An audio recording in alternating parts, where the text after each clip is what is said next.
Perrillos Podcast. Hola amigos, bienvenidos un viernes más de Perrillos Podcast, bienvenidos al segundo episodio de noviembre, pero ya el primero dejando atrás la temática de horror, de miedo, de sobrenatural, cosas sobrenaturales. Mi nombre es Iván Romero y me acompaña mi buen amigo. ¿Qué tal? Yo soy Víctor Córdoba y estamos muy contentos de estar de vuelta con ustedes. ¿Qué onda, Iván? ¿Cómo estás? Muy bien, Víctor, ¿y tú? Iván, muy contento de verte. Iván el historiador. En proceso, pero en un proceso muy joven, muy temprano. Supe que eras licenciado. Oye, no, qué bien. Estamos bien contentillos porque así como brincamos de la temática de lo sobrenatural como una serie de, digamos, de programas que complementaban ese concepto, ahora estamos haciéndole un poquito a la historia. ¡Ay, pinches perrillos! ¿Cómo son cabrones estos güeyes? De todo hablan. Nada de atina, de todo mal. E incorrectamente, pero se hace la lucha. Se hace la lucha, así es. Como los episodios de la lucha.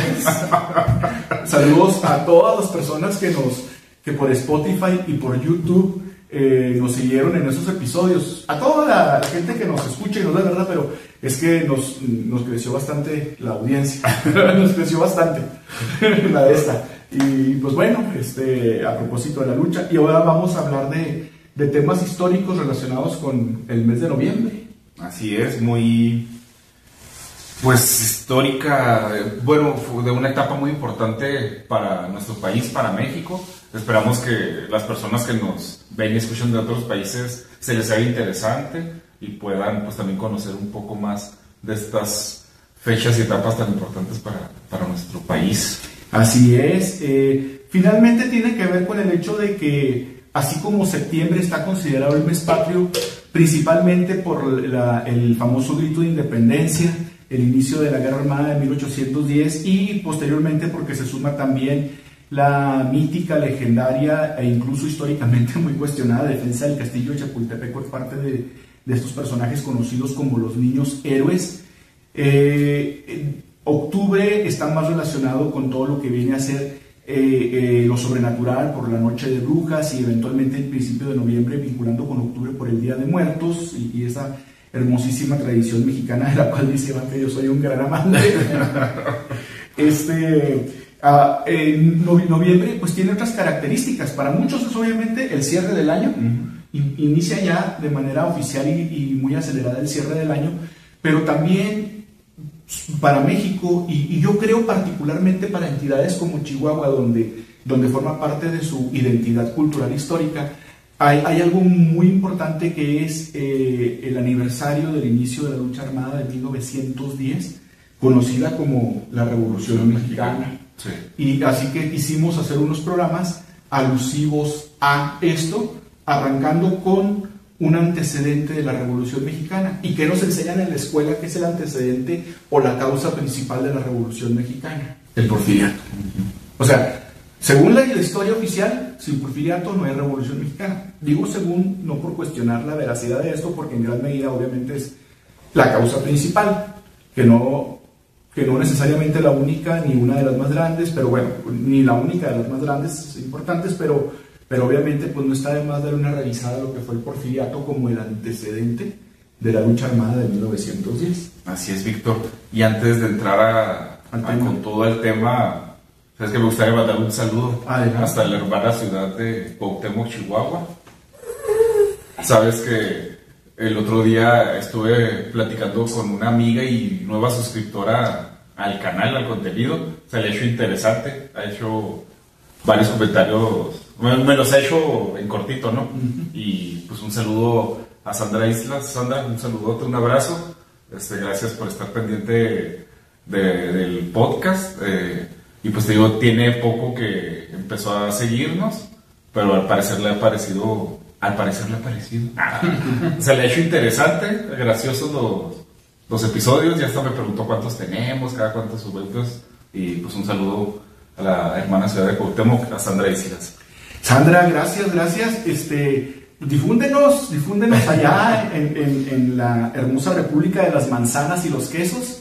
Lo digo con todo respeto, Sí, claro. Mi pareja es de Cuauhtémoc y cuando vamos a visitar a su familia, A mí me gusta mucho ir al Mirador Menonita, al mirador que está en el centro de la ciudad. Me encuentro ahí con el tremendo Jero Robles, siempre me lo encuentro. Saludos. Oye, voy al baño de la cantina, ahí está Jero Robles.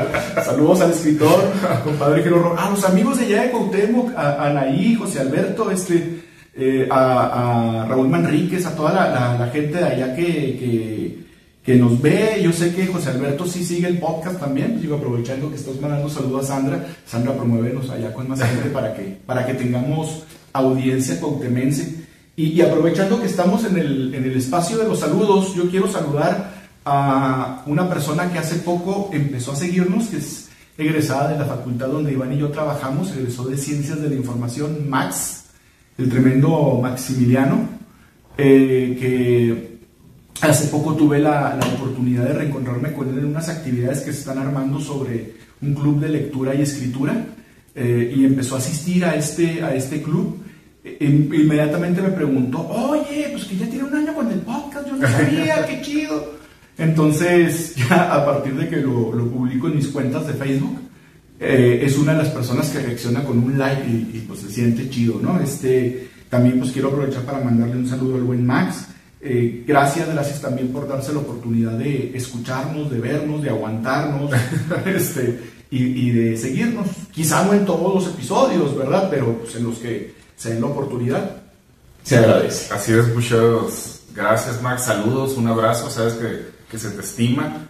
Una persona muy trabajadora, muy activa. Ahí he visto que anda ahí en el mundo del deporte, de los medios, ahí con caudillos de Chihuahua, entre otras actividades. Vamos a hacer un compromiso. Tú vas a acompañarnos mínimo a un episodio del podcast para hablar de las actividades deportivas de las que eres cronista. A ver qué sale. Ahí está la invitación, Max, para que próximamente agendar ahí la cita y aventarnos un episodio con tu presencia. Y pues ahora sí que como tú eres también un amante de estas fechas de Día de Muertos y así, él es un amante de la buena música, del metal. Ahí alguna vez coincidimos en algún concierto de Iron Maiden allá por la ciudad de Monterrey y todo. Muy buenos gustos musicales. Órale, Max. Órale, Max. Perfecto. Un personajazo. Sí, pues aquí queda abierta la invitación la invitación en español, para que nos escuchen latitudes hispanoparlantes. Y pues bueno, a darle, que es hombre de olla. Ahora sí, ¿cómo es la frase? Como chivo en cristalería. Como chivo en cristalería. Uy, chivito. Bueno, muy entonces, bien. Como perrillo en podcast. Te cedo el uso de la palabra. Muy bien. Era el año de 1800. Pues es un audiolibro. La vez pasada que iba a leer el de Camerón. Están esperando. Oigan, rápidamente, bien decíamos al inicio de este episodio, pues el porfiriato está considerado por muchas razones como el antecedente lógico, natural y más importante de lo que se conoce como la Revolución Mexicana. Entonces vamos a hablar un poquito del porfiriato. Y pues sabemos, grosso modo, la mayoría de la gente, que Porfirio Díaz fue un general mexicano que participó en el periodo de la Reforma, en el periodo de la intervención francesa, participó en el ejército mexicano y se destacó como un excelente estratega militar, como un excelente general, y que encabezó una de las batallas más importantes que frenó momentáneamente el avance de los invasores europeos en México, que es la batalla del 2 de abril.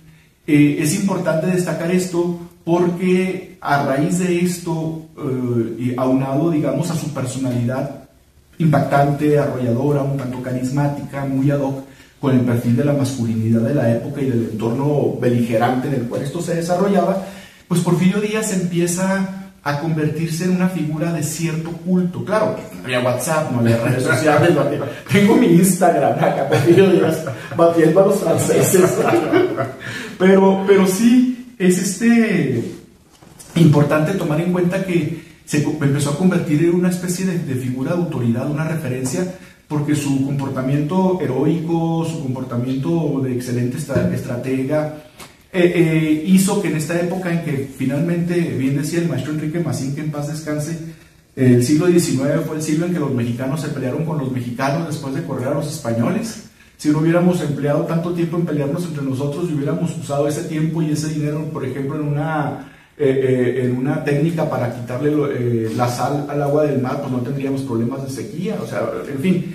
Pero en esa época tan beligerante, pues una forma de llamar la atención precisamente era ser una figura destacada dentro del ámbito de lo militar, que fue el caso de Porfirio Díaz. ¿Y qué pasa? Que en un entorno beligerante, pues una persona que destaca está considerada como, oye, pues puede ser autoridad, ¿no? Pues es buena estratega militar. Puede ser. ¿Y qué pasaba? Que lo político estaba inminentemente vinculado a lo militar. Pues en un siglo de guerra de independencia, guerra de los pasteles, guerra con los españoles que intentan recuperar su hegemonía sobre este territorio, guerra de reforma, guerra contra los franceses. O sea, la neta es que era un siglo muy militarizado, por obvias razones, y quien destacaba en este ámbito, pues también por obvias razones, estaba vinculado al quehacer político. Es buen militar, por ende, puede ser buen dirigente político. Y a partir de ahí empieza a considerarse la carrera política de Porfirio Díaz, porque la carrera militar, insisto, estaba por obvias razones vinculada a la carrera política. Así que el 2 de octubre de 1867, el ejército imperialista pretende recuperar la ciudad de Puebla, pero es derrotado por el ejército que está bajo las órdenes del general Porfirio Díaz.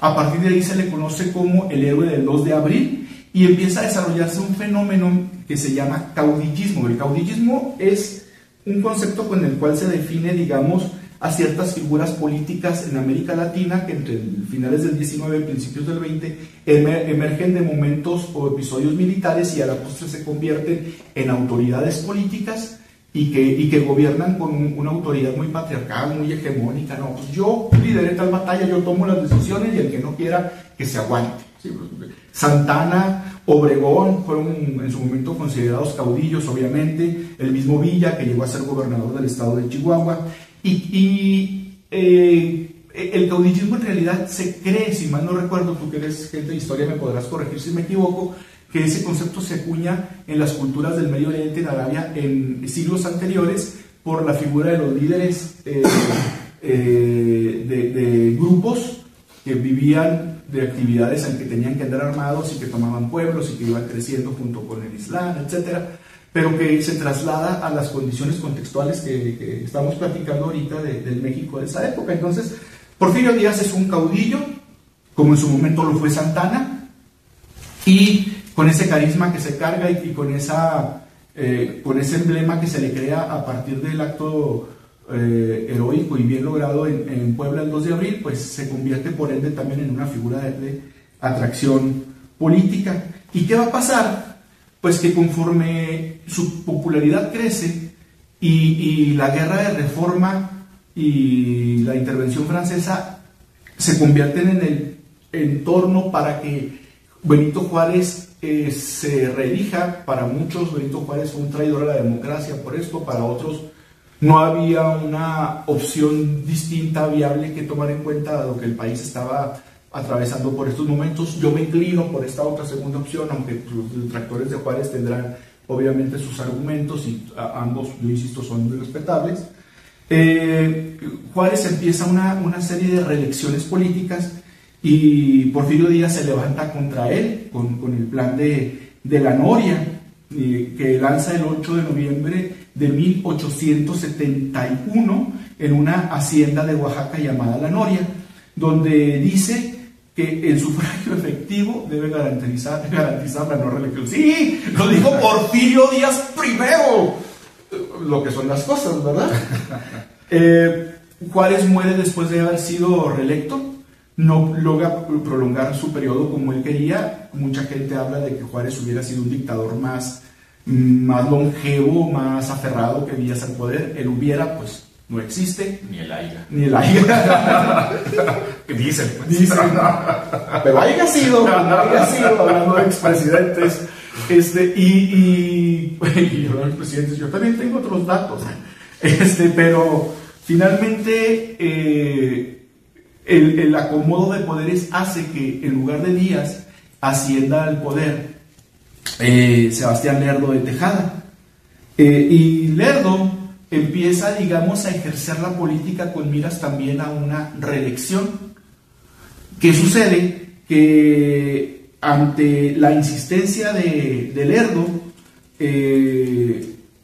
Díaz inicia también una campaña política contra este y lo derrota el 23 de noviembre de 1867 en Tecuac, sí, que se conoce como la batalla de Tecuac, auspiciado un nuevo plan que es el plan de Tuxtepec, donde insiste en que el sufragio efectivo debe garantizar la no reelección. O sea, hasta ahí Porfirio Díaz era muy firme en su aseveración, ¿sí? Y finalmente, a la salida de Sebastián Lerdo de Tejada, se prepara todo el entorno político para que ascienda al poder Porfirio Díaz, ¿sí? Gobierna México desde el 28 de noviembre de 1876 hasta el 25 de mayo de 1911, en que después de una batalla a finales de 1910 en Ciudad Juárez, encabezada por las huestes revolucionarias donde participan Pascual Orozco, Francisco Villa, válgame, el de Cuchillo Parado, que es con el que inicia la Revolución Mexicana realmente aquí en Chihuahua antes del 20 de noviembre, se me fue el nombre en este momento. Logran tomar Ciudad Juárez y Díaz decide renunciar y en 1911 se va de México, ¿no? Deja la presidencia y se va de México. Pero llama la atención que con este enfoque heroico, caudillista, que le permitió concentrar un capital político y militar a su favor y que le permitió construir este imaginario de la necesidad de un sufragio efectivo para la no reelección, pues lo sabemos bien, permanece alrededor de 30 años en el poder, ¿no? En el power, pues sí.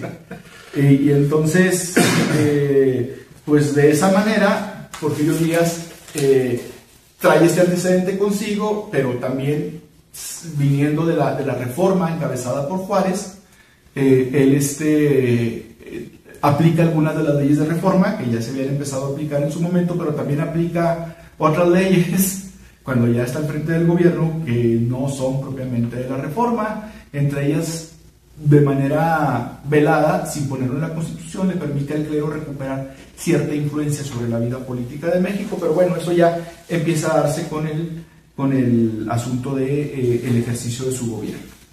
Y tú, Iván, que nos ibas a comentar, a leer ahí unos puntillos que parecen. Bueno, yo aquí traigo unos puntos destacables, relevantes. Me voy a permitir leérselos y Víctor y él y yo los vamos a comentar. En su gran sapilla de conocimientos, desenvolvimiento, habilidades. Ya los puntos. Digo, podemos prolongar con Porfirio Díaz este episodio, ¿verdad? Con esa paciencia que te caracteriza. Voy a lanzar el plan de los perrillos. Bueno, miren, a pesar de haber gobernado por más de 30 años, el primer mandato de Porfirio Díaz fue muy corto. Fue del 21 de noviembre al 6 de diciembre de 1876. A su vez, el segundo periodo de Díaz fue de 3 años, del 17 de febrero de 1877 al 30 de noviembre de 1880. Porque hubo un presidente interino en esos momentos, pero perrillas, les vamos a dejar una tarea. Pongan aquí abajo en los comentarios de Spotify o de YouTube quién fue el presidente interino, obviamente impuesto y manipulado por Porfirio Díaz, que gobernó en este lapso, ¿sí? Entre todo el mes de enero de 1877, porque, bueno, finales del 76, principios del 77. ¿Quién fue ese presidente interino que puso Porfirio Díaz en el poder y que gobernó ahí para mover la Constitución y que Porfirio Díaz se pudiera reelegir? ¿Para qué ponen estos interinos si no para eso, verdad? Pero bueno. Para que haga ahí su función.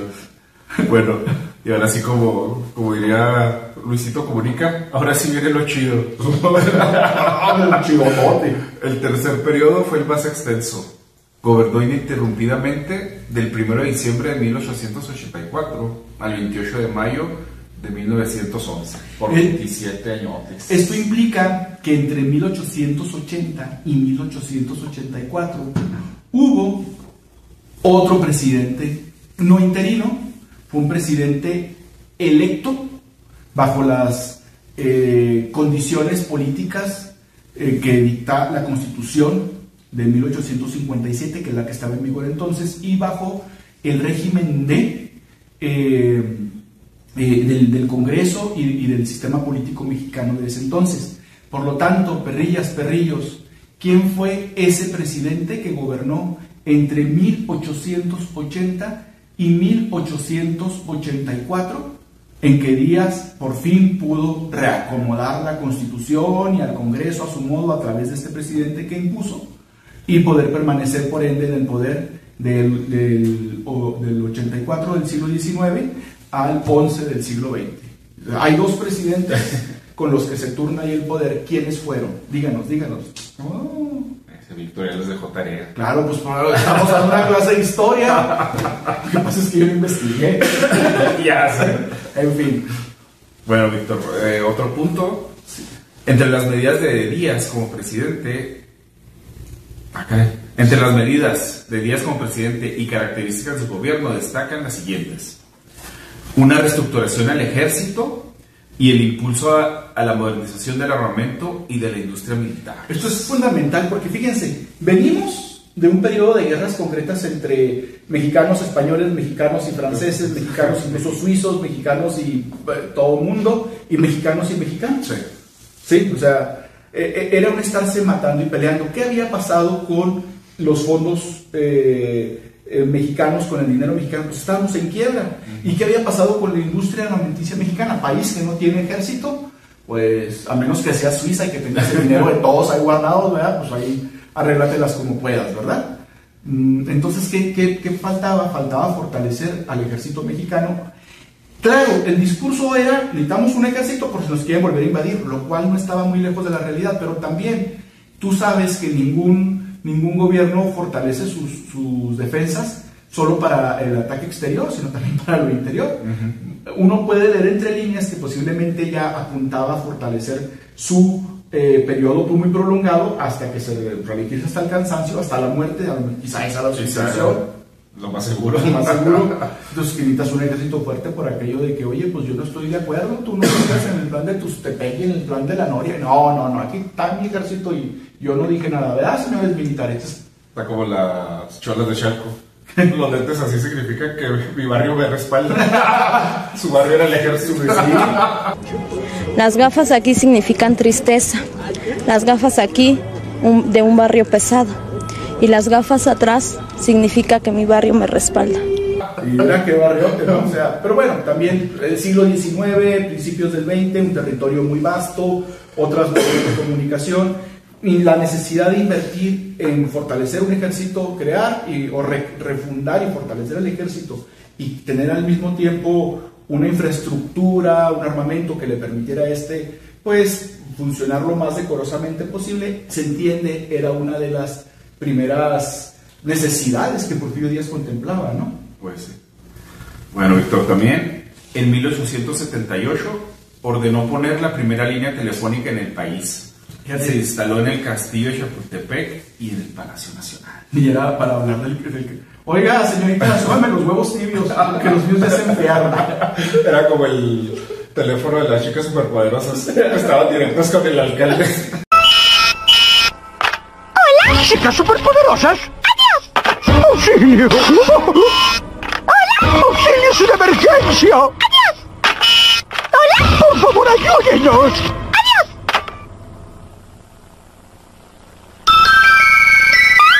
Pues casi. Oigan, pero fíjense, si viven en la Ciudad de México o si han tenido la oportunidad de visitar la Ciudad de México, no sé si te pase a ti, Iván, a mí me pasa mucho esto, cuando te enteras de estas cosas y conoces esos espacios, yo ya los veo incluso con un plus, ¿no? O sea, uno sabe que ahí pasaron cosas importantes, sí, claro, históricas, pero por ejemplo enterarte de qué consisten esas cosas le da a mí en particular me da un gusto especial. Oye, ¿dónde estaría ubicado el primer teléfono aquí en Chapultepec? o en Palacio Nacional, ¿no? ¿Dónde estaría? ¿En la sala de los retratos de los presidentes? ¿O dónde está? ¿Dónde? Sí.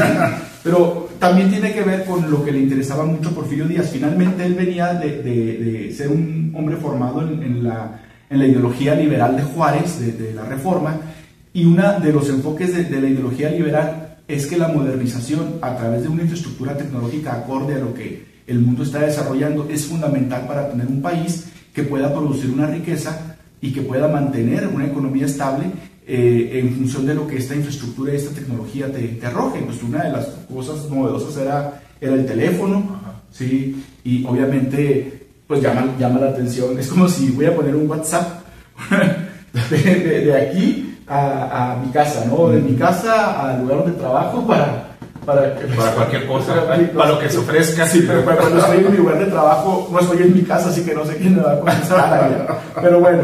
Pero si no estoy, yo no puedo usar.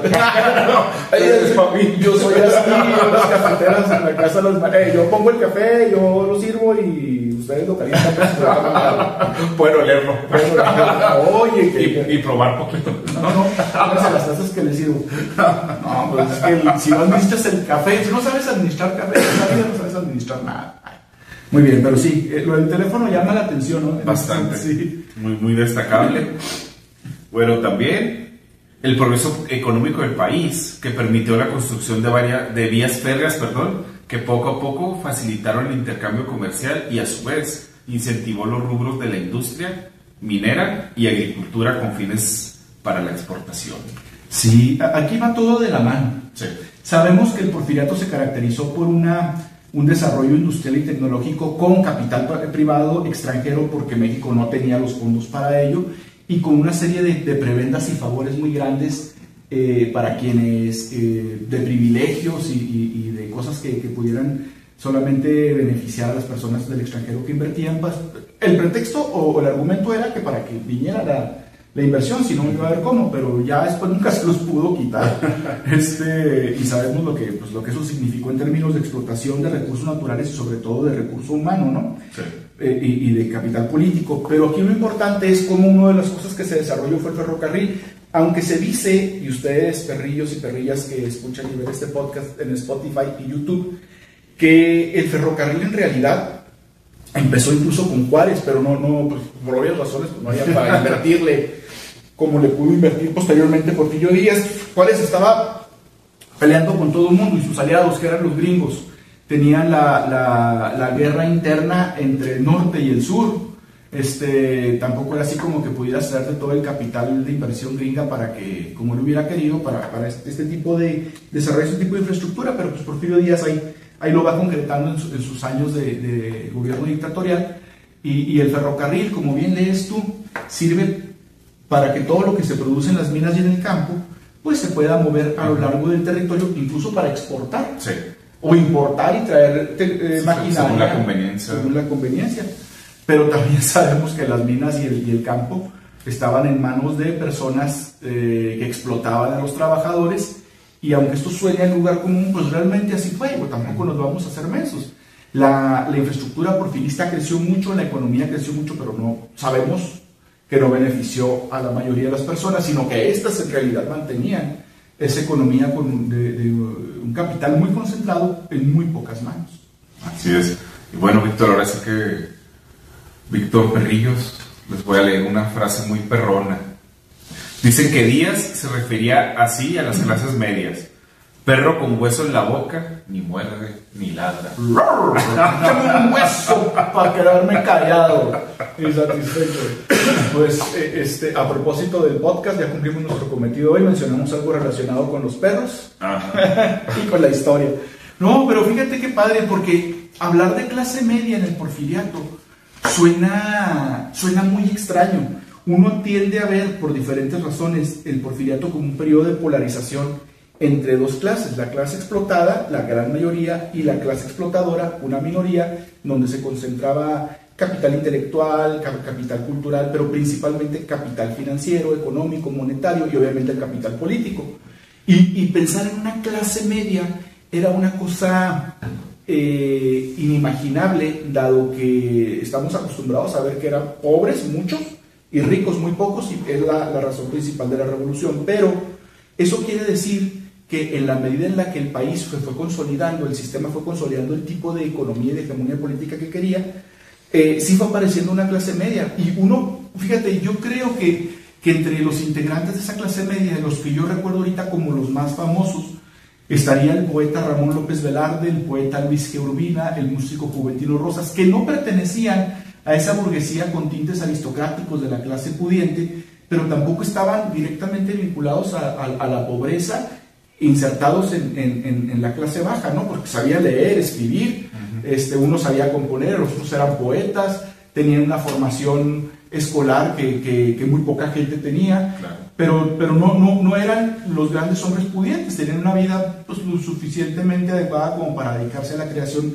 literaria y musical respectivamente, y en algunos casos hasta ejercer algún puesto público dentro del porfiriato. Eso quiere decir que sí se fue consolidando una clase media. Lo que esta frase que tú leíste dice es que Díaz no era nada tonto y sabía que la clase que puede cuestionar el ejercicio autoritario del poder desde la construcción de un discurso intelectual, pues es la clase media, así que sí. Ahí le va su hueso. Luis G. Urbina tenga su dinero para que escriba. López Velarde ahí le va para que su familia siga manteniendo el negocio y usted se dedique a hacer su poesía, sus versitos. Y Juventino Rosas, ¿tienes una beca para estudiar en Viena, para irte a Cuba? Hay que recordar que Juventino Rosas muere en Cuba. Entonces, pues digamos que esta frase que se le atribuye a Díaz ilustra mucho sobre la economía y la política que ya empezaba a digamos, generar una nueva clase en esa transición del siglo XIX al siglo XX. Así es, Víctor, y bueno, también en este periodo del porfiriato se establecieron las famosas tiendas de raya para los peones. ¿Qué eran las tiendas de raya? Es una tienda que era de rayas, de rayas así verticales. Es una tienda que pertenecía a los hacendados, a los empresarios, el nombre que quieran ponerle, y usaban el mismo sueldo que el patrón les daba para comprar lo que necesitaran, ¿no? Sobre todo alimentos, ropa, etc. Endeudarse.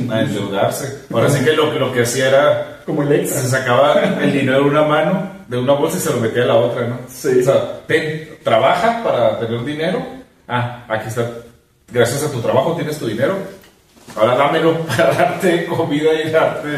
Fíjate, hay la música tradicional mexicana que se fue, digamos, construyendo en las clases bajas del siglo XIX y que la Revolución Mexicana visibilizó porque permitió que toda esa gente explotada nos diera a conocer sus manifestaciones culturales y populares y artísticas.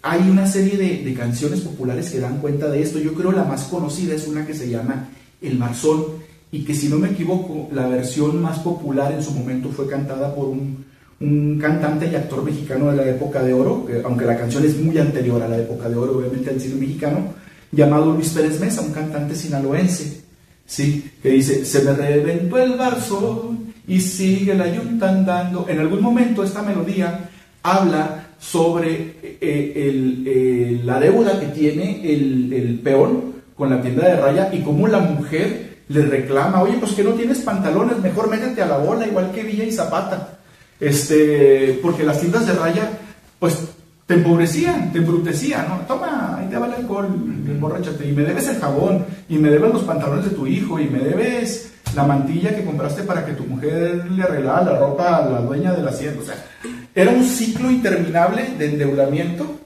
y que finalmente permite mover la economía internamente así de manera muy feudal, muy medieval, dentro del latifundio, dentro de la propiedad de los terratenientes, y pues ellos muy felices y los pobres peones pues bien endeudados, ¿no? Ajá. Sí, es como cuando te pagan y vas y le pagas a Electra, ¿no? O a Coppel. Pero bueno. Es un círculo ahí que es muy difícil romper, sí, muchas veces, o casi siempre. Pero bueno, están las tiendas de raya. Muy bien. Bueno, Víctor, a pesar de levantarse contra él, Porfirio Díaz fue quien rescató la memoria de Benito Juárez. Del olvido, perdón, no hice ahí... Hice una coma que no debía decir. La memoria de Benito Juárez del olvido, prácticamente de los mexicanos de aquella época. Para su 15º aniversario luctuoso, ordenó que se erigiera una estatua, le puso nombre a la avenida Juárez, a la que anteriormente se llamaba Corpus Christi, e instituyó la celebración anual de Juárez. Fíjate qué interesante, porque se levantó contra él, pero sí reconoce que, digamos, todo la herencia cultural de lo que pretendía el programa político y económico de la Reforma es el que podría justificar la manera en que él ejercía su gobierno. Finalmente hablamos de un ejercicio liberal que se oponía al predominio político y administrativo del clero. Antes, pues no te registraba el registro civil, era la fe de bautismo, la iglesia registraba los nacimientos y las defunciones. Sí. Con Juárez se creó el registro civil. Y esto es muy importante porque restarle esta influencia política, aunque le deja cierto valor simbólico a la iglesia, nada tonto Díaz sabía que pelearse con el clero no era conveniente. Le tuvo que haber dado lecciones a Plutarco Elías Calles, que años más tarde tuvo un problemón con la guerra cristera, pero bueno, sí le convenía mantener esta secularización, porque, oye, ¿cómo que tú vas a administrar los nacimientos? Pues si quieres, dales los santos óleos y la fe de bautizo y cobra. Sí, y hay como que hacemos de la vista gorda de que el diezmo ya desapareció, pero pues tú sigues cobrando el diezmo.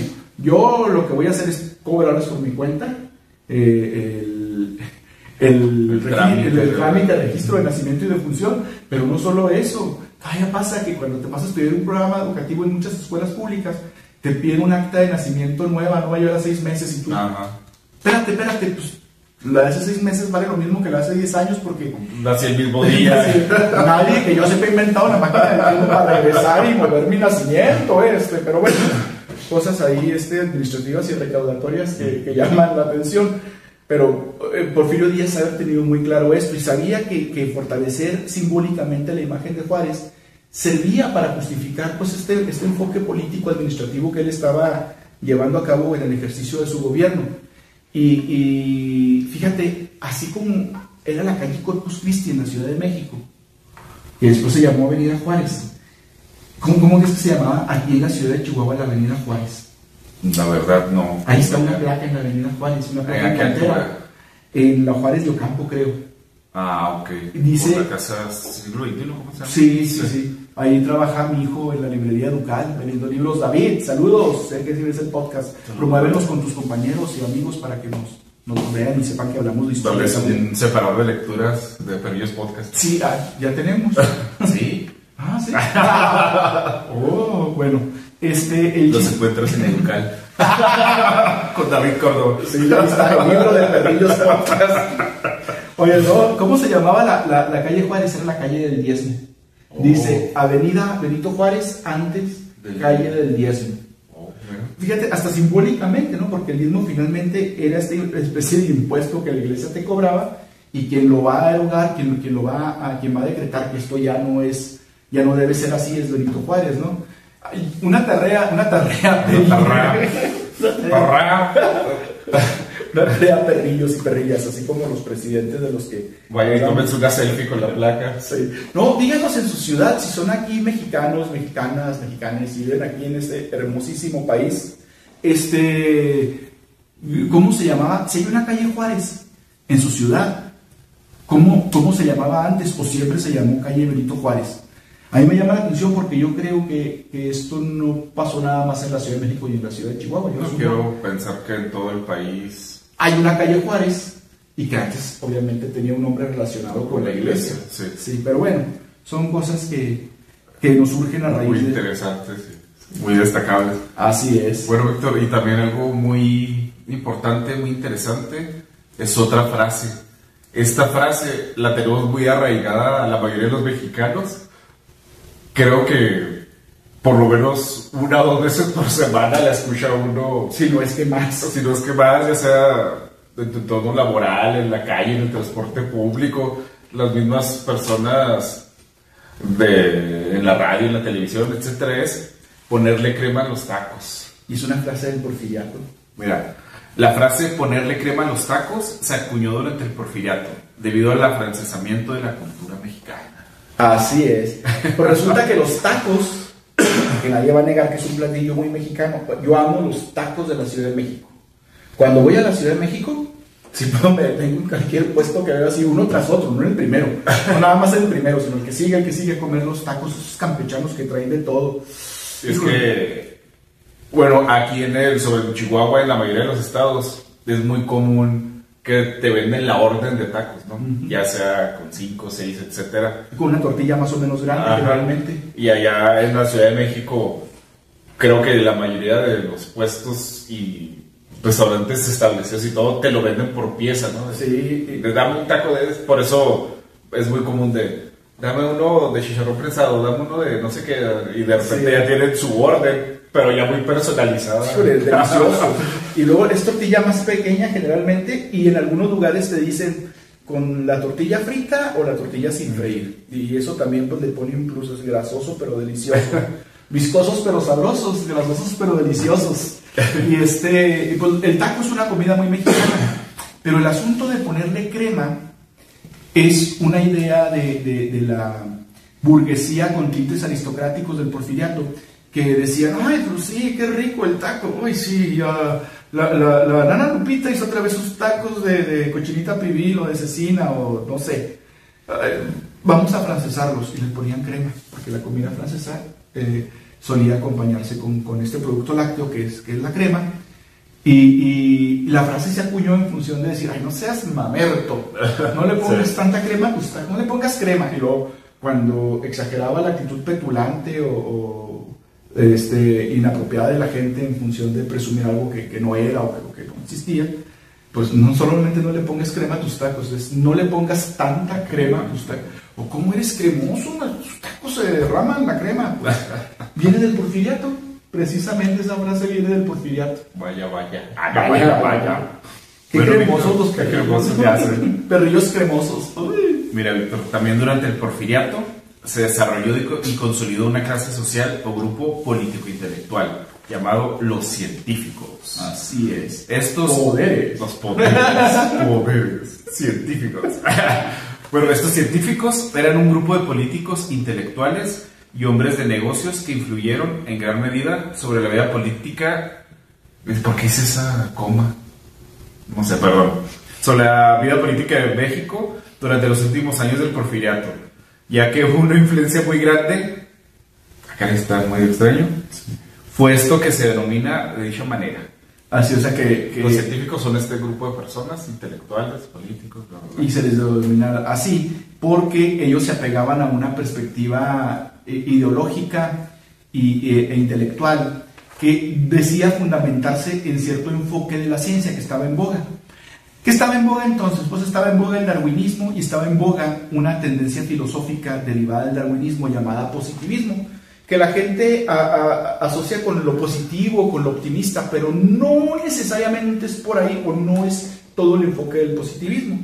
El positivismo es una corriente filosófica que cuando triunfa la Revolución Francesa comienza a formarse porque pues, los franceses felices, hay una ideología que se condensa, que se genera durante el movimiento enciclopedista de la Ilustración, y cuando la ponen en práctica a través de una revolución, triunfa la burguesía, tienen a la aristocracia, gobiernan bajo esos presupuestos filosóficos políticos. No, pues sí se puede, o sea, la razón nos hizo crear la Ilustración vino en la enciclopedia, y la enciclopedia fue como el manual para crear la Revolución Francesa. Entonces, o sea, esos pasos de la razón funcionan. Grosso modo, lo estoy resumiendo bárbaramente porque en realidad pues, tiene más matices, ¿verdad? Pero había un grupo llamado los científicos. Lo que pasa es que los científicos no eran nada más los industriales, los comerciantes que tenían dinero para invertir en función, digamos, de esta orientación ideológico-política económica. Había un grupo de intelectuales formados, digamos, con un enfoque cultural más amplio, que son los que decidieron traerse por la misma, digamos, consigna de Porfirio Díaz, que para reconciliarse con la Francia con la que se peleó cuando ella era militar, traerse la cultura francesa y la cultura vienesa a México.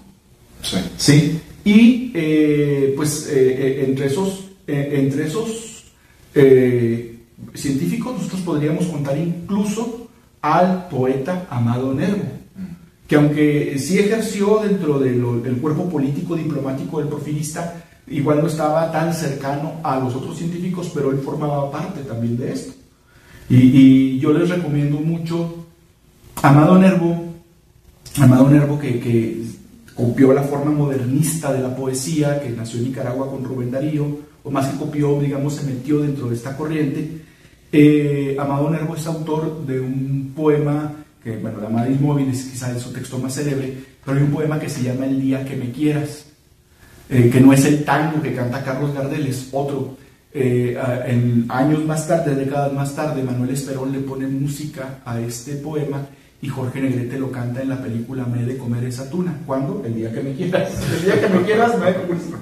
Pero es un poema muy bello, y yo recomiendo mucho la versión musicalizada con Jorge Negrete porque es nada más la voz de él y una guitarra acústica y con eso tienes para llenarlo todo, para darnos una idea de cómo era la poesía modernista, ¿no? de esa época. Y bueno, el modernismo sería una de las consecuencias culturales de que los científicos estuvieran pegados a Porfirio Díaz, pero Porfirio Díaz estaba rodeado de clases políticas. Estaban los militares, que tenían obviamente un poder inconmensurable, estaban los terratenientes y latifundistas, y los científicos, digamos que los que eran economistas, justificaban la participación del capital extranjero. Para no pelearse los latifundistas, que eran mexicanos, con el capital extranjero, se decidió algo aparentemente muy simple. Los mexicanos que tienen dinero se quedan con las propiedades de las haciendas, donde se explota el campesino y los peones y las tiendas de raya y todo esto. Y los extranjeros son los que ponen la lana para poner las empresas en México, principalmente empresas de capital europeo, británico, vienés y sobre todo francés. Aquí en Chihuahua, en el centro histórico, hay un edificio que se llama la Francia Marítima. Es una tienda muy grande que se creó en esa época, donde llegaba toda la mercancía, perfumes, ropa, que es lo que principalmente llegaba de Francia. Sí, así es, Víctor, que eso nos lleva al siguiente punto, el afrancesamiento de la cultura mexicana. El primer paso del afrancesamiento en México fue la llegada de las tiendas departamentales, las cuales buscaban parecerse a las grandes boutiques francesas. En especial, muchas de ellas traían modistas de París, que confeccionaban ropa a la usanza francesa. Y luego también pues traían perfumes y cosméticos. Ajá. Sí. Es muy interesante porque dice la vieja consigna, híjole, si hay gente que nos escucha en Europa, voy a decir esto con el mayor tacto posible. Va a estar censurado esta frase. Sí, voy a decirlo con cuanto mismo. Los de Spotify, imagínense. No, lo que pasa es que se decía que en Europa el desarrollo de los perfumes, sobre todo en Francia, tenía que ver con el hecho de que la costumbre del baño es menos continua o menos arraigada que en otras latitudes como México, donde la mayoría de la gente se baña a diario. Yo conozco gente que no. No voy a decir quién, pero conozco gente que no. Para cubrir los olores del cuerpo que no se ha bañado que no se limpia de manera diaria, continua, pues se desarrolló. Hay que disfrazarlo. Sí, se desarrollaron perfumes y cosméticos con olores muy concentrados, al grado de que en Francia se desarrolló una tradición industrial, cultural, del perfume, que pues alcanzó, digamos, en el siglo XIX un punto muy álgido, un punto cultural muy, muy elevado, lo que trajo consigo que se construyera toda una industria farmacéutica, y también, porque la farmacia y la boutique estaban vinculados al desarrollo de la ciencia del perfume y en la industria de la perfumería, ¿no? Y el cosmético. Y pues bueno, era de esperarse ¿qué va a llegar de Francia? ¡Ay, los cosméticos nuevos! Antes de Avon y Fuller y todo eso. Bueno, Avon, que no se dice Avon. Oye, que por cierto quebró la empresa, ya va a cerrar. No me digas eso. Entonces todo el mundo compra en línea. Pero bueno, estoy impactado.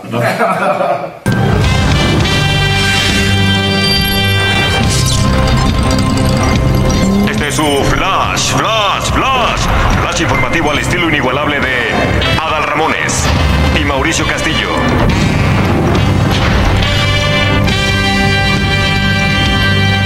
Flash informativo. Noticia de última hora. Avon, conocido conocida como Avon, se encuentra en crisis y va a cerrar sus tiendas. La marca de perfumería y ropa interior femenina. Bueno, muy bien. ¿Qué me gustaba ver cuando llegaba el catálogo? Bueno, ya sé.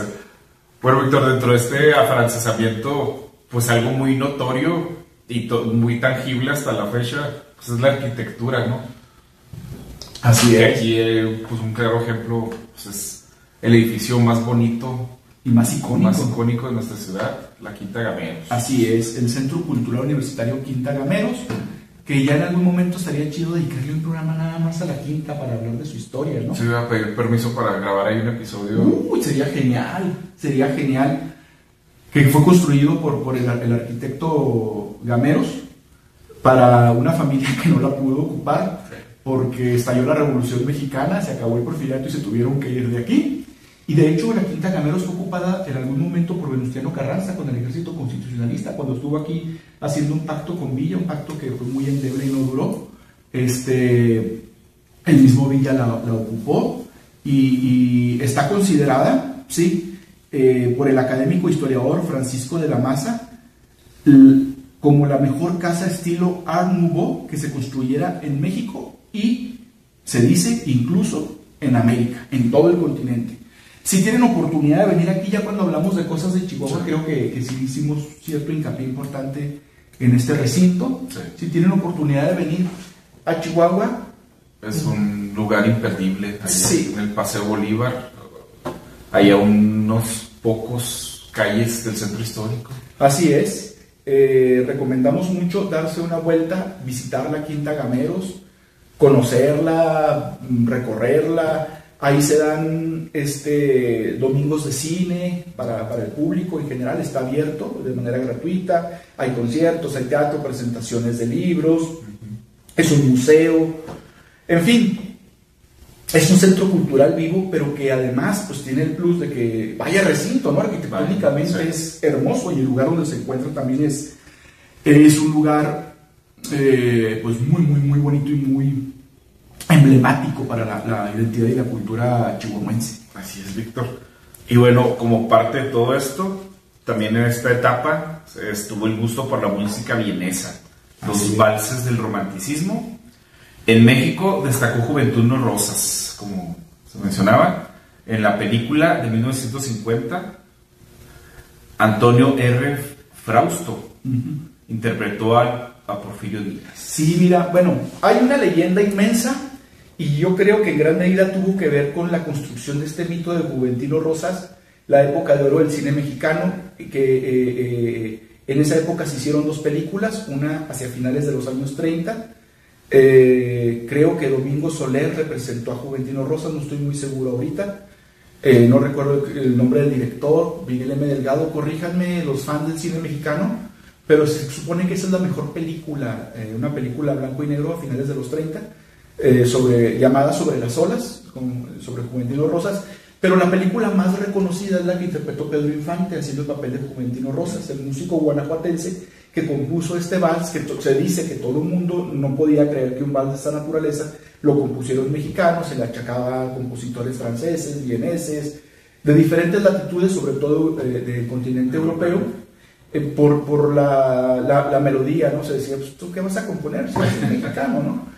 Y la película, para quienes crecimos viendo por televisión y para quienes las generaciones que en su momento lo vieron en el cine, pues, que por cierto fue filmada a colores, la película de 1950 dirigido por Ismael Rodríguez, consolida este mito del compositor que murió en el olvido, que se tuvo que ir a Cuba, se fue de México decepcionado de que en México no le creyeran que el vals era suyo. Eso dice la película, en realidad pues a lo mejor se fue porque tenía otras cosas que hacer allá. Murió en Cuba y regresó muchos años después, regresaron sus cenizas a México para ser enterradas, creo yo que en la Rotonda de las Hombres Ilustres, que si mal no recuerdo, corríjanme si estoy equivocado por favor, está en el Panteón Francés de la Ciudad de México. Mientras Porfirio Díaz fue a morir en Francia y estar enterrado en Montparnasse, creo que se llama, el cementerio de Montparnasse, junto a Víctor Hugo y Jim Morrison, el poeta Víctor Hugo y el rockero estadounidense Jim Morrison. Juventino Rosas muere en Cuba y posteriormente sus cenizas son traídas a México. Y como bien mencionas tú, el actor R. Frausto representa a Porfirio Díaz en la película con un matiz muy agradable, muy cómico, un tanto pintoresco. R. Frausto participa en aquella película de la que hablamos en su momento del cine mexicano, Vámonos con Pancho Villa. Él hace al sobreviviente del grupo Los Leones que andaban con Villa. Y bueno, pues esta película se convirtió como en una versión oficial de lo que sucedió con Juventino Rosas, quien para muchos es el músico más reconocido, no necesariamente el mejor. La gente que sepa de música lo sabrá y lo segmentará la página al respecto, cómo se copió la estructura de los valses vieneses a la estructura de los valses mexicanos, que sobra decir, no solamente compuso el vals sobre las olas, entre los valses que se le atribuyen están también el Vals Carmen y el Vals Dolores, además de otros. Así es, Víctor. Bueno, también en este periodo se suscitó un suceso pues muy notorio, un suceso muy sucesado, muy sucedido, que pues no, a lo mejor mucha gente ha oído hablar de eso, pero yo tengo entendido que de unos años para acá, sobre todo por el ser una película, se empezó a hablar más o salió más a la luz el baile de los 41. Así es, de ahí viene que a las personas amaneradas o a las personas afeminadas o a los homosexuales se les asigne el número 41 como una manera despectiva de referirse a ellos. Así es, porque hubo un baile donde se supone, creo, a la leyenda dice que incluso estaba Zapata o el novio de Zapata, pero pues es una leyenda urbana, ¿no? Ya se ha comprobar tanto. Ahora sí que yo no estaba ahí. si no lo vi, no. Yo no era el número 42. y entre uno de los asistentes está este baile donde, a esta reunión, esta fiesta donde se reunían hombres de orientación homosexual, estaba un sobrino de Porfirio Díaz y como la gente estaba escandalizada de que esto sucediera, las buenas costumbres sancionaban este tipo de orientación y de conductas, pues pidieron a la intervención de las autoridades para encerrarlos y hacer un escarnio, subirlos a todos. Y cuando ven la lista, madres, oiga mi general, ahí hay un ¿Qué cree? ¿Se acuerdan ustedes de su sobrinito? Pues ahí estaba. ¿Y cuántos eran? 41. No hay 41, hay 40. Y de ahí viene a hablar del número 41. Finalmente es un suceso que se convirtió en Vox Populi y forma parte de la tradición oral mexicana. Y como bien dices tú, hay una película que se estrenó hace 10 años más o menos. No recuerdo, pero sí es más o menos reciente. Un poquito antes de la pandemia. Sí, se estrenó en Netflix, de hecho. Y quienes tengan Netflix, pues yo ya no tengo Netflix, verifiquen si está ahí la película, denle una revisada, está interesante. Y bueno, pues es una cosa que se acuñó también durante el porfiriato. Así es, Víctor. Bueno, en este periodo se puede hablar de las huelgas más importantes que se suscitaron en Cananea, Sonora, Río Blanco, Veracruz. Sí, ya cuando el porfiriato estaba haciendo grietas y crisis, ya empezaban las manifestaciones populares en contra del régimen y sí, las dos huelgas quizá más conocidas son esas dos, hubo más. Los yaquis en Sonora fueron reprimidos. El mismo en Sonora la huelga de la minera Cananea de Río Blanco en Veracruz, pues daban cuenta de una población, un número muy amplio de la población descontenta con la explotación y obviamente con la participación, la agitación de gente con orientación, digamos, revolucionaria o quizá lo que podríamos llamar ahora izquierda, que se oponía a la explotación como se daba en esos lugares. Y son las más famosas. De hecho, hay un corrido que se llama La cárcel de Cananea. Voy a dar un pormenor de lo que a mí me ha pasado. Uy, corrido folclórico regional. Que es muy famoso y que se atribuye a la música de la Revolución Mexicana, porque se habla de que la cárcel de Cananea pues era una cárcel en la que no solamente los delincuentes, sino la gente que se oponía al régimen de Díaz y del gobierno de Sonora, pues eran enviados ahí para ser desaparecidos políticamente de la vida, ¿no? Entonces, y de otras formas. Así como hablábamos del Barzón, pues denle una escucha al Día que me quieras, al Vals sobre las olas y al corrido de la cárcel de Cananea para orientarnos. Gente que los científicos, hay una canción que se llama La Mariana, que canta el trovador Oscar Chávez, ya fallecido, rescatada música popular muy vieja, que dice: voy a ser el hombre más científico que en el mundo puede haber. Es una canción humorística, ¿sí? Por ti, bella Mariana, por ti lo puedo todo, el mundo entero si me mandas, te lo pongo de otro modo. Entonces, también, hasta para que se orienten cómo era la música del porfiriato.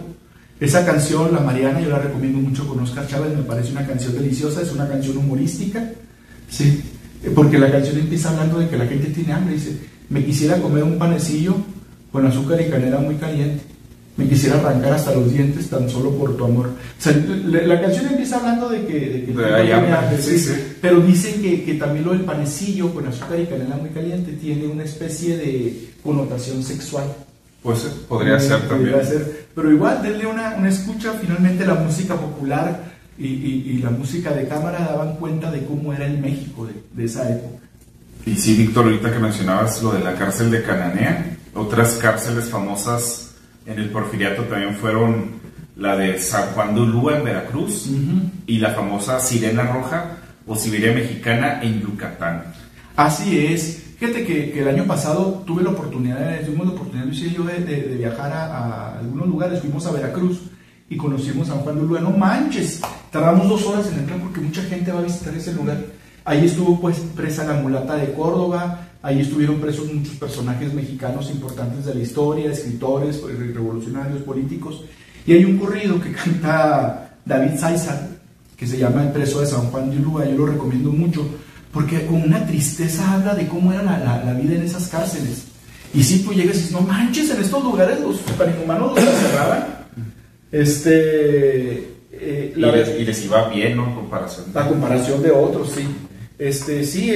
La cárcel de San Juan de Ulúa y la Siberia Mexicana. Hay una obra del dramaturgo mexicano Marcelino Dávalos llamada La Sirena Roja. Es un poema dramático que en término metafórico y simbólico habla de cómo era la vida. Recomiendo mucho leer ese texto, cómo era la vida. Ahí desaparecían a los prisioneros políticos, la vida era una explotación muy dura, los llevaban a Yucatán a trabajar en los campos de allá, en la selva, y pues era una de las cárceles más famosas del porfiriato. Y pues bueno, si hay que recomendar gente que escribía en esa época, pertenecieran o no los científicos como Amado Nervo, está Luis G. Urbina, Justo Sierra, que era un filósofo y educador, muy cercano al gobierno de Díaz, pero uno de los pensadores más importantes de México. Y yo recomiendo mucho leer el poema Suave Patria de López Velarde, porque ese poema describe, López Velarde no está así tan seguro de que la revolución vaya a ser lo más grato para México, describe ahí en algunos textos de manera metafórica, simbólica, que no sabe hacia dónde lo vaya a arrastrar el río de la historia, lo dice con otras palabras obviamente, pero sí habla ya del fin de una era que incluso en su momento fue idealizada por una clase política que invirtió en películas en la década de los 40, protagonizadas por Joaquín Pardavé, donde añoraban el porfiriato, ¿no? Lloraban por aquellos tiempos, señor Don Simón. Y bueno, pues el porfiriato finalmente fue el antecedente que dio pie a que en 1910 se iniciara un movimiento armado para acabar con ese régimen, y ese régimen ese movimiento fue obviamente la Revolución Mexicana. Así es, Víctor. A mí me gustó mucho este episodio, me está gustando yo estoy actualmente empezando una maestría en historia. Sí, pero yo historiador. Y pues se me hace muy interesante todos estos temas, en especial pues uno que es mexicano, ¿no? Y pues ahora sí que aprendí cosas nuevas, muy interesantes, y pues de la misma manera espero que a ustedes, la comunidad peruna, les haya agradado el episodio, también que nos compartan, ¿no? Como lo que decía Víctor, de si en alguna de sus ciudades pasó eso con la Avenida Juárez o Calle Juárez, que antes tuviera un nombre relacionado con algo de la iglesia. Y pues los presidentes que gobernaron en esos periodos en que ya arreglaban la Constitución para reelegirse. Es una especie de prestanombres, ¿no? Sí. Como de domis. Así es. Y pues bueno, Víctor, algo que te gustaría agregar antes de ir cerrando. Voy a cantar el preso de San Juan de Ulúa. Preso me encuentro tras de la reja, tras de la reja de mi prisión. Ay, es un corrido, pero el ritmo original era de habanera. Pum, pum, pum, pum, pero ya lo adaptaron como a ranchera lenta, ¿no? Una canción muy bonita, muy triste, escúchenla. Conmigo. O con Antonio Aguilar, o con Miguel Aceves Mejía, o con David Sáizar, está chido. Y bueno, pues con este episodio damos inicio a una serie de episodios, como les comentábamos, donde vamos a hablar de estos temas revolucionarios y post-revolucionarios un poquito. Y pues queremos leer sus comentarios, tanto aquí en la caja de comentarios de YouTube, de Spotify, que primero, ¿qué les pareció el episodio? Comentarlo en la calle, lo de los presidentes. ¿Cómo se llamaba el barco en el que partió Porfirio Díaz rumbo a Francia, de ahí de Veracruz? Y pues ahora sí que pues no nos queda más para no alargar el episodio más que despedirnos, agradecerles, pedirles que si nos escuchan en Spotify nos sigan, si nos ven en YouTube se suscriban al canal, den like al video y pues compartan ahí con sus amigos en sus redes sociales, con amistades. Y pues bueno, Víctor, recuerden que en Instagram nos encuentran como Perrillos Podcast, también me encuentran como ivanromero.c. A mí como Víctor Manuel Córdoba Pereira, alias el porfirista. Alias el preso de San Juan de Ulúa. Y pues nos vemos y escuchamos la próxima semana. Ojalá nos puedan ver, va a ser muy interesante si nos pueden ver. Tenemos una sorpresilla. Y bueno, como les decía, mi nombre es Iván Romero. Yo soy Víctor Córdoba. Y nos vemos la próxima semana en un viernes más de Perrillos Podcast. Muy bien.